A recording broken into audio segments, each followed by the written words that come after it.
Hello student, देखो हमने कल प्रश्नावली 2.3 के साथ ही उस प्रश्नावली का एंड हो चुका है। प्रश्नावली 2 हमारी कंप्लीट हो चुकी है। अब हम प्रश्नावली 3 की बात करते हैं और प्रश्नावली 3 का नाम है बहुपद।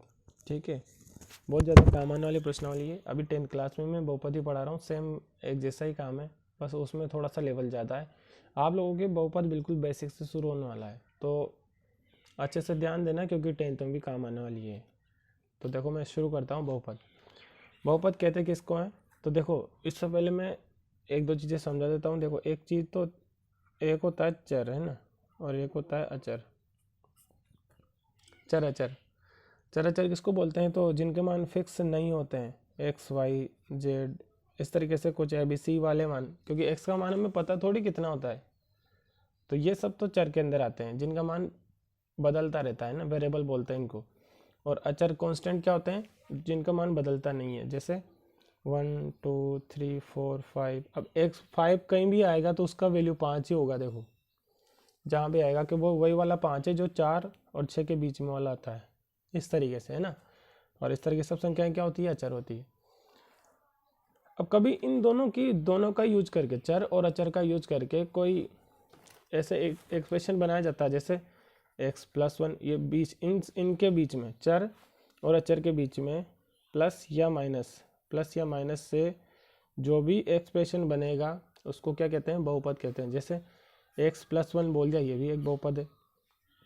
इनकी कुछ भी घात भी आ सकती है, x की घात लिख दो, x² लिख दो, +5x+3 लिख दो, इस तरीके से लिख दो, तब भी ये क्या हो जाएगा? एक बहुपद हो जाएगा, है ना, क्योंकि इसमें चर भी है अचर भी है और बीच में प्लस माइनस वगैरह भी आ रहा है, तो ये सब बहुपद कहलाते हैं भाई।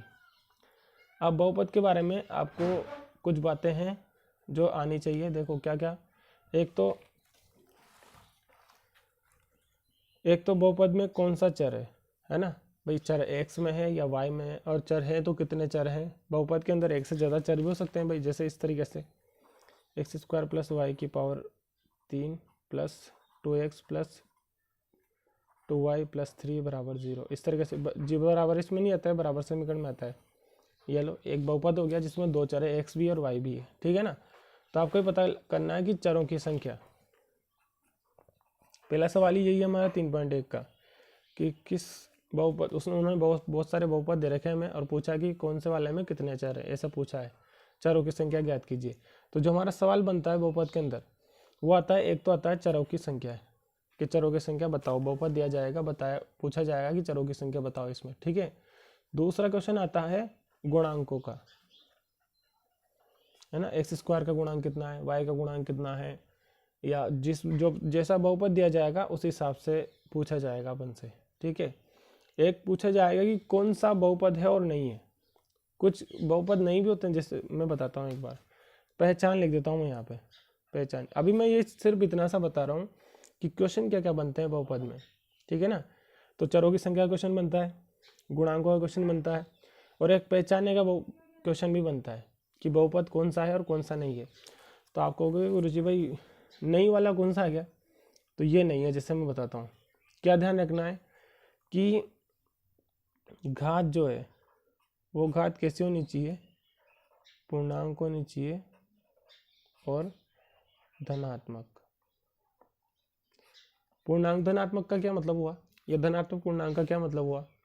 तो एक तो पॉजिटिव घात होनी चाहिए, कहीं भी ऐसा नहीं होना चाहिए x की घात -5 + 3x की घात -2 + x³ + 2, इस तरीके से आपने बहुपद बना दिया। और आप कह दोगे सर इसमें धनात्मक घात ये आ तो रही है, नहीं, कोई सी भी कहीं भी घात है अगर वो माइनस नहीं होनी चाहिए, ये पहली शर्त है। क्योंकि पूर्णांक तो है, ये सब पूर्णांक है भाई, लेकिन पूर्णांक कौन सा होना चाहिए? धनात्मक पूर्णांक होना चाहिए। देखो ये धनात्मक थोड़ी है, तो ऋणात्मक पूर्णांक है। तो घात कैसे होनी चाहिए? धनात्मक पूर्णांक। इस वजह से नहीं चलेगा है, ठीक है। एक और बात बता दूं, जैसे मान लो कहीं इस तरीके से लिखा हुआ है 3x² + √x + 3, और इस तरीके से आपसे कोई पूछे कि ये बहुपद एक नहीं है, तो इसकी भी आप बना कर दोगे बहुपद नहीं है। क्यों नहीं है? क्योंकि ये √x, मैंने कल भी बताया था, रूट का मतलब क्या होता है? 1/2 घात। किसी भी संख्या का रूट सोल्व करने का क्या मतलब होता है? 1/2 घात सोल्व करो। और 1/2 पूर्णांक होता है क्या? नहीं होता है। ये तो परिमेय संख्या होती है। पूर्णांक क्या होता है, सिर्फ दोबारा सुन लो, पूर्णांक होता है माइनस अनंत से लेके प्लस अनंत तक की संख्याएं, 1 2 3 4 वाली। बटाबटी इसमें नहीं आता है, बटाबटी किसमें आता है, परिमेय संख्याओं में आता है। ठीक है, तो ये रूट वगैरह घात ऐसा हो सकता है। देखो इसी बहुपद को अगर मैं बनाना चाहूँ तो कैसे बनेगा, √2x + 3। अब ये बहुपद हो चुका है। कोई कहे सर इसमें तो रूट आ रहा है, बिल्कुल रूट आ रहा है लेकिन x पे नहीं आ रहा। मैंने बोला है x की घात जो है धनात्मक पूर्णांक होनी चाहिए। यहाँ देखो x की 2 घात, x की 1 घात, तो ये आगे इसका गुण, ये तो गुणांक है, ये तो x का गुणांक है, खुद x पे रूट थोड़ी है। इस वजह से इस चीज़ का भी ध्यान रखना है आपको। ठीक है, तो मेरे हिसाब से मैंने जितना ये पहचानने का तरीका है वो मैं बता चुका हूँ। क्या ध्यान रखना है कि धनात्मक पूर्णांक घात होना जरूरी है।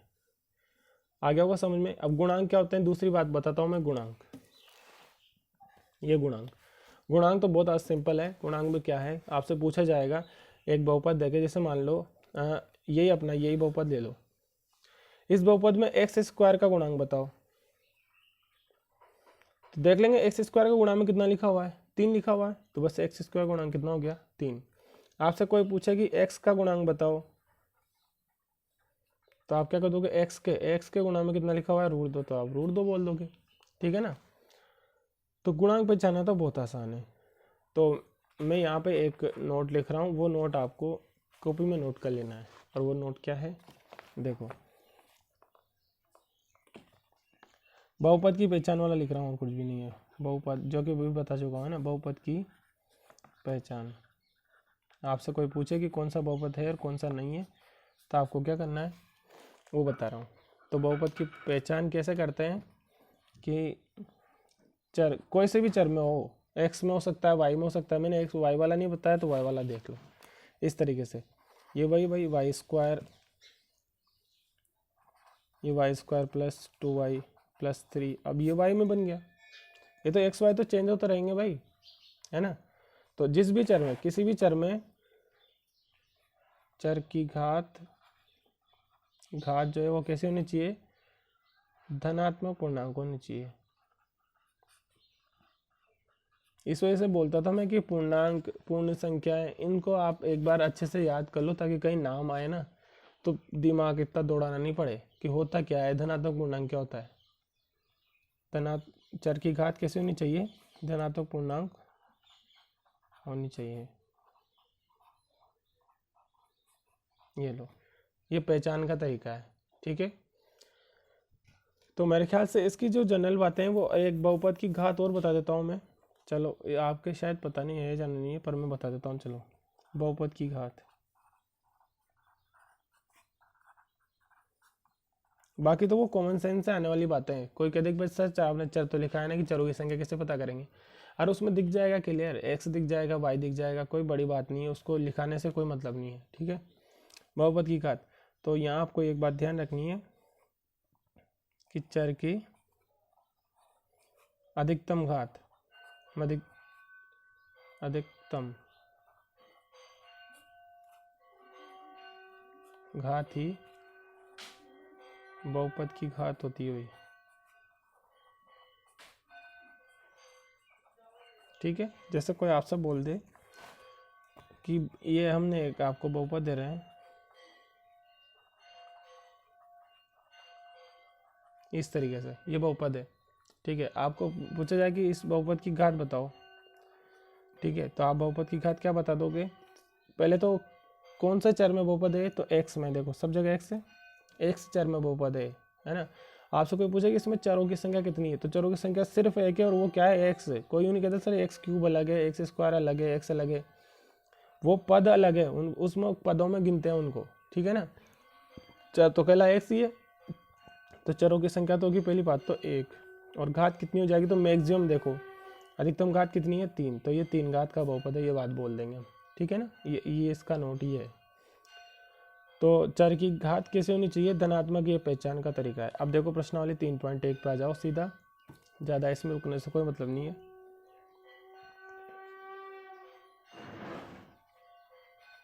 आसान है बिल्कुल। 3.1 का स्टेटमेंट देख रहा हूँ मैं। क्वेश्चन नंबर 1 जो है वो क्या लिखा हुआ है कि निम्न व्यंजकों में से कौन सा बहुपद है पहले तो पता करना है कि कौन कौन से बहुपद है, और जो बहुपद है तो उनमें चरों की संख्या क्या है ये बताना है। मतलब पहले तो ये बताना है कि ये बहुपद है भी कि नहीं, और अगर है तो चरों की संख्या बतानी है, नहीं है तो कोई बात नहीं, ठीक है। अच्छा, कल कुछ बच्चे कहते हैं कि सर पुरानी बुक है नई बुक है, देखो उससे फ़र्क नहीं पड़ता है। चाहे इस पहली तीसरी प्रश्नावली को वो पीछे पीछे डाल देंगे, उसमें 10 प्रश्नावली बना देंगे, लेकिन बहुपद आपके सिलेबस से नहीं हट सकता है भाई। बहुपद के बिना आगे 9th क्लास पढ़ा ही नहीं सकते आप, तो ये तो पढ़ना ही है आपको, ठीक है। मैं बुक ले आऊँगा 2-4 दिन के अंदर अंदर, मुझे झालावाड़ जाना नहीं हो रहा है, गाँव में बुक ले आऊँगा, मैं बता दूंगा क्या क्या चेंज है और क्या क्या नहीं है, ठीक है ना। अभी जो पढ़ाया जा रहा है उसको पढ़ो आप, तो उससे कोई फ़र्क नहीं पड़ता है कि पुराने सवाल बता रहा हूँ मैं, ऐसा कुछ नहीं है। बहुपद तो रहेगा ऐसे ही, बहुपद को बिना 9th क्लास नहीं पढ़ सकते आप। तो और मैं कोशिश करूँगा जितनी जल्दी हो सके नई बुक लाने की, ठीक है। अब देखो आगे सवाल करते हैं अपन। तो क्या पूछा है, सबसे पहले तो ये बहुपद है कि नहीं है पहचान करेंगे हम। पहचान क्या पहचान बताई मैंने, कि जो चर जो जिस चर में, जैसे इसमें कौन सा चर है एक्स है, एक्स की घात कैसे होनी चाहिए, धनात्मक, धनात्मक पूर्णांक। देखो एक्स की पावर यहाँ 2 है, यहाँ 1 है, ये 1 है ना, जहाँ घात नहीं होती वहाँ 1 लगा सकते हैं अपन, ठीक है। तो भाई इसकी तो धनात्मक पूर्णांक की घात है, तो ये पहचान कर लिया हमें, ये बहुपद है। और पता कैसे चला है, धनात्मक पूर्णांक की घात।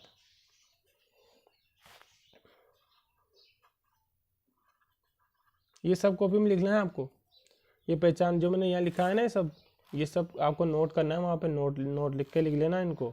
ये पहचानने का तरीका है, 2 दिन बाद भूल जाओगे नहीं तो फिर लिख लेना इसको, ठीक है। तो पहचान कर लिया हमने, पहचान क्या पहचान की हमने कि एक्स की घात तो कैसी है, धनात्मक पूर्णांक है, तो बहुपद है। उसने बोला भी सवाल में कि पहचानो, उसके बाद आपको ये बताना है कि इसमें चर कितने हैं, तो चरों की संख्या ही बतानी है। अगर बहुपद मिल जाए आपको तो चरों की संख्या बतानी है। चरों की संख्या भाई अभी देख लिया हमने, अकेला एक्स ही है, अकेला एक्स है तो 1 लिख देंगे हम, ठीक है। अकेला है तो चर है इसके अंदर। चलो अगला, इसका second, Y square minus plus √2√3, ये बहुपद है ना। तो देखो ये भी, अब मैं थोड़ा जल्दी बता देता हूँ, है ना, ये पहचान वगैरह नहीं लिख रहा हूँ। देखो ये भी बहुपद है, क्यों बहुपद है, क्योंकि y की घात, अकेला y है इसमें, ये बिल्कुल जरूरी नहीं कि सर एक्स स्क्वायर का पद आया है तो एक्स का भी आना जरूरी फिर अचर आना है, ऐसा कुछ भी नहीं है। सीधा ऐसा भी बहुपद हो सकता है, एक्स की घात 5 + 1, ये भी बहुपद है भाई। और ये कितनी, 5 घात का बहुपद है, और इसमें एक चर है अकेला एक्स, और धनात्मक पूर्णांक घात है, तो यहाँ भी धनात्मक पूर्णांक घात है, तो ये बहुपद हो जाएगा, ठीक है। और चरों की संख्या भी कितनी आ जाएगी, 1 आ जाएगी। अब जिसमें नहीं आ रही वो देखो, क्वेश्चन नंबर 3 देखो, ये इस तरीके का है, y प्लस, अब कोई कहते हैं सर ये तो इसमें तो धनात्मक पूर्णांक घात है, दिखने में दिख रही है, देखना मैं बताता हूँ, y की घात 1 है, यहाँ भी y की घात 1 है, लेकिन अगर आप इसको चेंज कर दो, जैसे y ऐसा कैसा ही, मैं इस y को ऊपर ले जाऊँ तो 3 और y की पावर यहाँ -1 हो जाएगी। हमेशा देखना, मैं एक चीज़ समझाता हूँ यहाँ पे, ये बहुत आगे काम भी आता है। क्या काम आता है, 1/x को आप ऐसे भी लिख सकते हो, x की पावर -1, ठीक है, x की पावर -1 लिख सकते हो, बटे में लिखा हुआ है। तो अगर आपके ऐसे लिखा हुआ है 1x³ तो आप इसको क्या लिख सकते हो, 1/x³, तो आप इसको x की पावर -3 लिख सकते हो। ये माइनस पावर इसी वजह से आती है। अरे याद करो, अपन ने वो 8 क्लास में पढ़ा था, वो क्या नाम था उसका, देखो वो मापन क्या बोलते थे उसको, 1 सेकंड देखो मैं बताता हूँ, वो 10 की घात 5 में लिखने वाला मानक रूप है ना, याद करो, मानक रूप में बदलने वाला क्वेश्चन, वो बाल की मोटाई, अंतरिक्ष में दूरियां वगैरह, उसको मानक रूप में चेंज करवाता था अपन से। तो वो वही मानक रूप ऐसे ही तो लिखते थे अपन उसका, ये 10 की घात 5 में लिखते थे उसको। तो बहुत सारे अपोन में 10 आते थे, इस तरीके से 10 × 10 × 10, तो नीचे 10 की घात जैसे मान लो 5 बन गई तो इसको ऊपर ले जाते थे हम, तो 1.6 × इलेक्ट्रॉन का विन्यास होता है, 1.6 × 10 की घात -19, इस तरीके से आता था वो। तो ये पावर नीचे से तो ऊपर ले जाते थे हम ऐसे। तो हमेशा बटे वाली संख्या आप तो ध्यान रखो, ये आगे भी बहुत काम आने वाला है, कि 1 में कोई है एक्स से वाई कुछ भी है तो इसको ऊपर ले जाओगे तो पावर क्या हो जाएगी, माइनस हो जाएगी। देखो यहाँ भी ऐसा ही हुआ, ये अपोन वाला वाई में ऊपर ले गया तो माइनस पावर हो चुकी है। इसके साथ की पावर अगर यहाँ 5 होती तो हम यहाँ -5 लिख देते, ठीक है। तो यहाँ लिख देंगे, बहुपद नहीं है ये तो, क्यों नहीं है, क्योंकि यहाँ वाई की पावर क्या चुकी है, धनात्मक पूर्णांक नहीं है, तो धनात्मक नहीं है तो ये बहुपद नहीं होगा। और इसके फिर चर भी नहीं बताने अगर नहीं है तो। अगला क्वेश्चन देखो, फोर्थ में अकेला 3 लिखा हुआ है केवल, और यूँ बोला गया है कि बताओ ये जो है वो अपना बहुपद है या नहीं। तो हम इसको बोलेंगे बहुपद है। कोई कहते हैं सर बहुपद कैसे, इसमें तो चर वगैरह कुछ भी नहीं है। अरे बिल्कुल ये बहुपद है, लेकिन इसमें चरों की संख्या 0 आ जाएगी। ये पूछ रहा है ना, 2 चीज़ें पूछ रहा है। बहुपद तो है ये, लेकिन चरों की संख्या क्या आ जाएगी, 0। चर नहीं है इसमें, ना एक्स वाई जेड कुछ भी नहीं है। ठीक है, अब बाकी के और क्वेश्चन, ये जो 5th क्वेश्चन है ये आपको बताना है। मैं लिख देता हूँ 2√x + √3x। ये आपको बताना है कि ये बहुपद है या नहीं, और इसमें कितने चर है ये भी आपको बताना है। मैं एक क्वेश्चन और बचा हुआ है इसका, वो बता देता हूँ। और वो क्वेश्चन है 6, x⁻12 + y⁻3 + t⁻20। बताओ ये बहुपद है कि नहीं है। तो बिल्कुल बहुपद है। क्यों बहुपद है, क्योंकि सारी पावर जो है सबकी, x की पावर भी, y की पावर भी, t की पावर भी, सब पावर क्या है, धनात्मक पूर्णांक है। देखो है ना, धनात्मक पूर्णांक है, तो ये बहुपद हो जाएगा। और कितने चर हैं, तो चरों की संख्या बताओ, x भी है, y भी है और t भी है, तीनों अलग अलग है। तो कितने चर हो गए इसमें, 3 चर है। बस ये आंसर आ चुका है इसका। ठीक है, तो आज की क्लास बस मैं यही ख़त्म कर रहा हूँ। आप लोगों को जो है आगे मैं इसमें देख लेता हूँ और क्या है। आगे भी बहुत इजी है, x² का गुणांक वगैरह बताइए। सेकंड क्वेश्चन कल करेंगे, चलो अपन, है ना। ओके।